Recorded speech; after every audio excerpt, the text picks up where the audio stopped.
Há duas frases que eu uso para guiar a minha vida, tanto de maneira pessoal quanto ministerialmente. A primeira é faz teu jogo, que eu ouço de um amigo, um irmão, durante muito tempo, sempre ouvi essa frase, sempre penso nela, que basicamente ela quer dizer, faz o que você precisa fazer, não se preocupa tanto com tantas críticas, faz o que precisa ser feito e segue em frente. A segunda está neste livro que nós vamos conversar, 5 votos para obter poder espiritual, de A.W. Tozer. Fica aqui comigo que já já você vai entender qual é essa segunda frase e como ela se conecta. E se você gosta desse tipo de conteúdo, não deixe de dar a sua curtida, compartilhe com os amigos, se inscreva e ative as notificações, beleza? Ó, minhas anotações estão aqui, minha xícara de chá também. Prepara aí teu caderninho, prepara a tua xícara de chá e vamos seguir em frente, beleza? Bom, a proposta de Tozer nesse livro, a A.W. Tozer, ela é muito direta, é muito simples, mas é extremamente profunda. Qual que é o objetivo? Trazer luz, princípios práticos para que a nossa vida cristã cresça, a nossa vida no relacionamento com o Espírito Santo cresça. E nesse estilo direto que Tozer tem ao escrever, ele usa uma expressão quando ele compara os vagabundos religiosos com aquelas pessoas que sacrificam a própria liberdade em busca de agradar a Deus, em busca de um propósito maior. Olha só o que está escrito. Há muitos vagabundos religiosos no mundo que não querem estar amarrados a coisa alguma. Eles transformaram a graça de Deus em libertinagem pessoal. As grandes almas, entretanto, são aquelas que se aproximam reverentemente de Deus, compreendendo que sua mente em sua carne não habita bem algum. Dura essa mensagem, né? Mas basicamente o que ele está querendo dizer, na minha percepção, é que quando a gente não reconhece a nossa limitação, a gente acaba agindo na própria força, com o próprio braço. E agir na própria força tem um resultado sempre igual à nossa queda.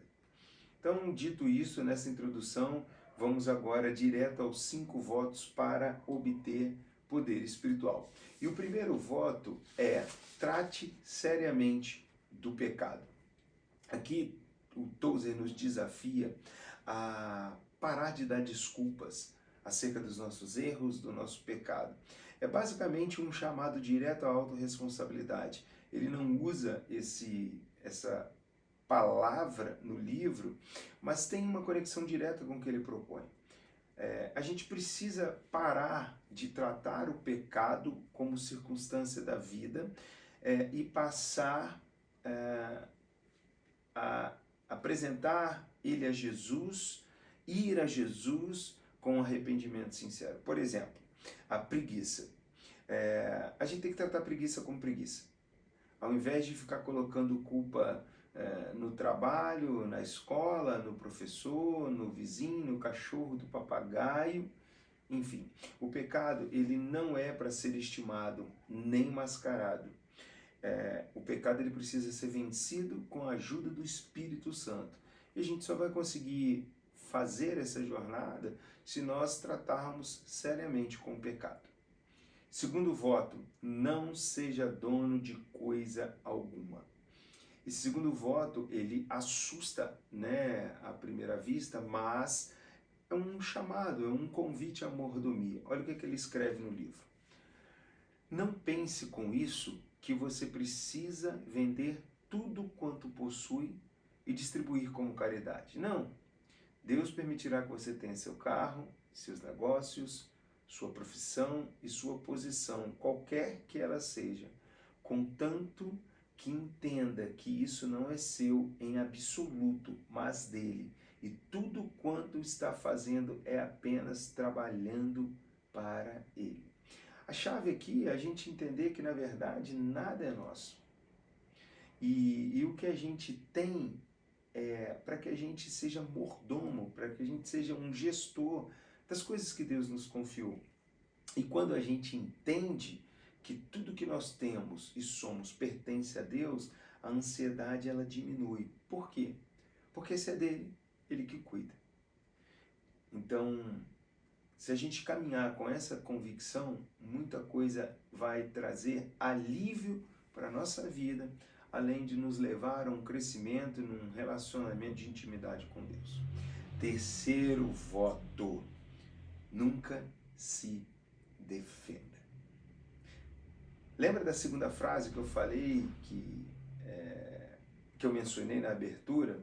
É justamente essa, nunca se defende, ou nunca se defenda. Agora faz sentido porque para você ela anda junto, para mim, com a frase faz teu jogo?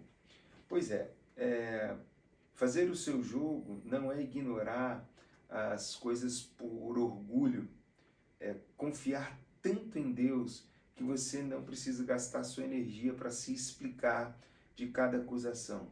Você segue fazendo o que precisa ser feito e deixa que Ele cuide da sua causa. A gente nasce com uma tendência natural de se justificar.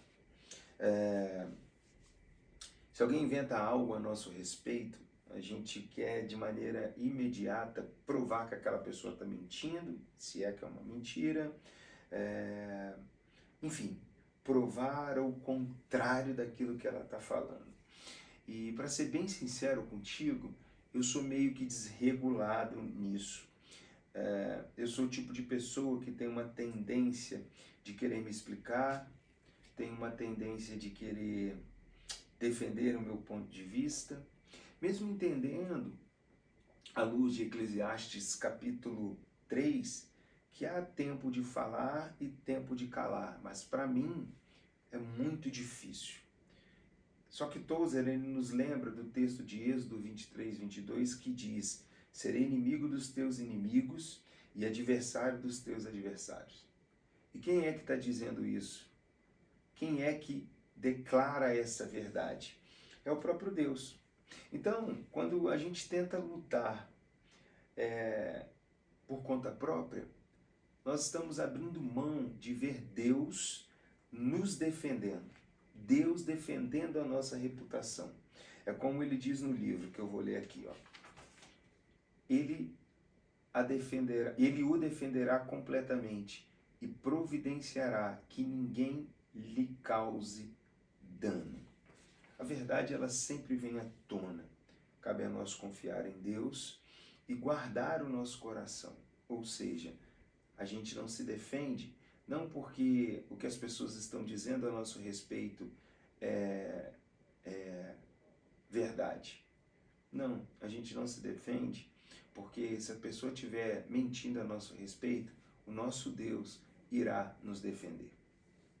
E você? Me conta até aqui desses 3 votos, qual deles é o maior desafio para você?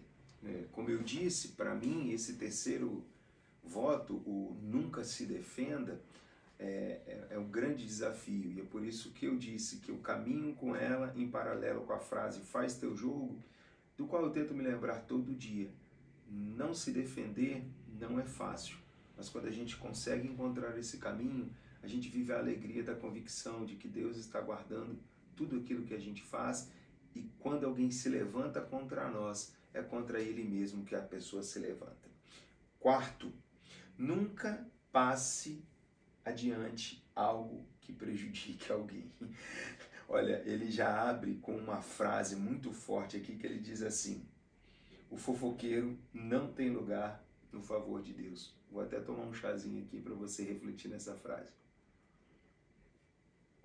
O fofoqueiro não tem lugar no favor de Deus. Afinal, as 6 coisas que aborrecem ao Senhor, e a 7ª ele abomina. Se você der uma olhadinha aí em Provérbios 6, você vai saber qual é. Qual é a 7ª coisa que é abominação?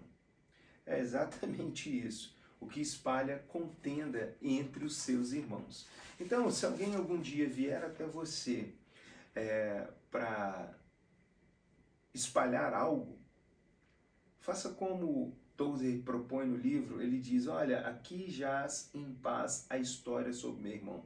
Leva essa pessoa para um canto reservado, dê um abraço, olha para o chão e diz, sabe isso que você está me contando? Eu não vou passar adiante. Eu vou enterrar aqui.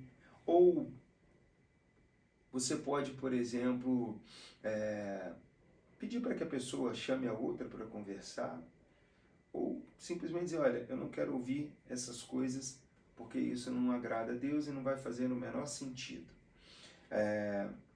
E se você estiver sendo alvo de alguma coisa que a pessoa está contando, aqui em casa eu tenho ensinado para os meus filhos, sobretudo para minha filha, né, que é a mais velha um pouquinho, um filtro. 3 perspectivas para que ela olhe qualquer coisa que está sendo dita. Sobretudo ela entrando na adolescência, essa coisa do que o outro fala tem muito peso. E eu entendo que isso é uma luta, eu já passei por isso e você também. Então qual que é a primeira perspectiva? Se aquilo que a pessoa falou é mentira, então é mentira. Para que a gente vai dar ibope para o pai da mentira? Afinal, o pai da mentira é o diabo. E ele só quer destruir a nossa estabilidade, ferir as nossas emoções, arrancar da gente a nossa identidade. A segunda coisa, ou a segunda perspectiva, é verdade o que a pessoa falou, mas é só uma opinião diferente. Então, por que eu vou me importar com alguma coisa que não é pecado, que não vai contra os meus princípios, só porque alguém disse, eu achei o teu cabelo raspado muito feio. Tá bom, ela achou feio, eu achei legal, tá tudo bem, ela não mentiu, meu cabelo tá raspado. Acabou. Agora, a terceira coisa é verdade e aquilo me incomodou. Quando isso incomoda, a gente precisa ponderar se faz sentido mudar ou se, quem sabe, não é o próprio Deus dizendo para a gente através de alguém, mesmo que essa pessoa não saiba, isso que você está fazendo é diferente daquilo que você declara. Então mude. Então, gente, lembrando que o que eu estou fazendo aqui é compartilhando com você a impressão que eu tive, ou a minha perspectiva a partir dessa leitura. Eu sugiro enfaticamente que você leia o livro. E para isso eu deixei o link na descrição do canal para que você faça a aquisição. E o último voto, vou tomar mais uma xícara aqui, mais um gole na minha xícara de café. Nunca aceite qualquer glória. Eu disse para você que o terceiro voto é o mais desafiador para mim, mas o quinto voto, ele se levanta como o mais traiçoeiro. Por qual motivo? Não é porque eu não sei o que é certo, mas é porque o ego, ele é sorrateiro. E, sobretudo acerca das coisas de Deus, geralmente a gente começa com um coração genuíno, para agradar a Deus, para servir a Deus.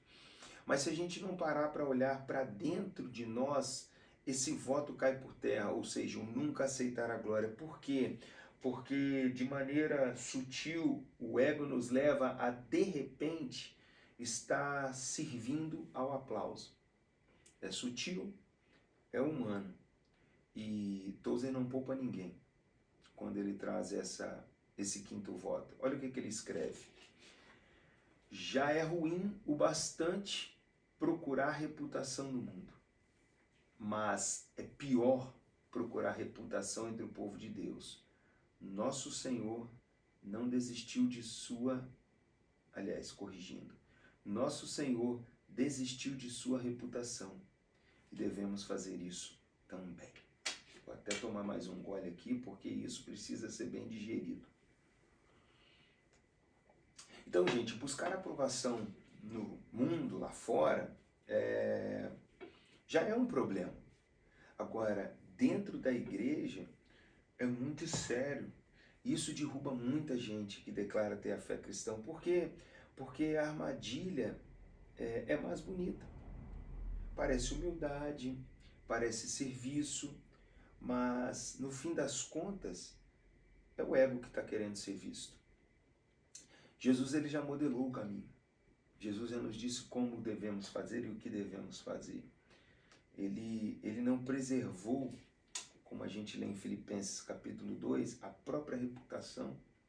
Ele esvaziou-se de si mesmo para cumprir o propósito do Pai.